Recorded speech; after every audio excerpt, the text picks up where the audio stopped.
সম্মানিত দর্শক এবং শ্রোতাবৃন্দ, আমি ডক্টর আবুল কাশেম মোহাম্মদ মাহবুবুল্লাহ যশোরী বাংলাদেশি সেবা পার্টির পক্ষ থেকে আপনাদের সকলকে জানাই আসসালামু আলাইকুম ওয়া রাহমাতুল্লাহ। আমরা যখন ৯৫ নম্বর সূরা আত-তিন পড়ি, তার ৪ এবং ৫ আয়াত দুটিতে আল্লাহ বলছেন, লাকাদ খালাকনাল ইনসানা ফি আহসানি তাকওয়িম সুম্মা রাদাদনাহু আসফালা সাফিলিন।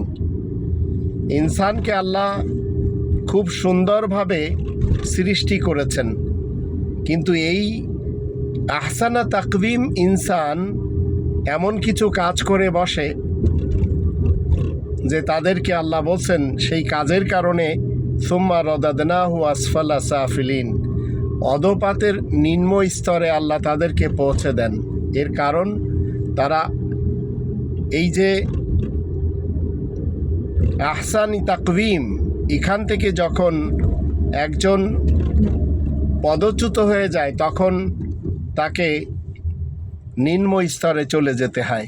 আর এই ধরনের লোক আমাদের দেশের সংসদে এত বেশি রয়েছে যে গণনা করে আপনি কুল পাবেন না।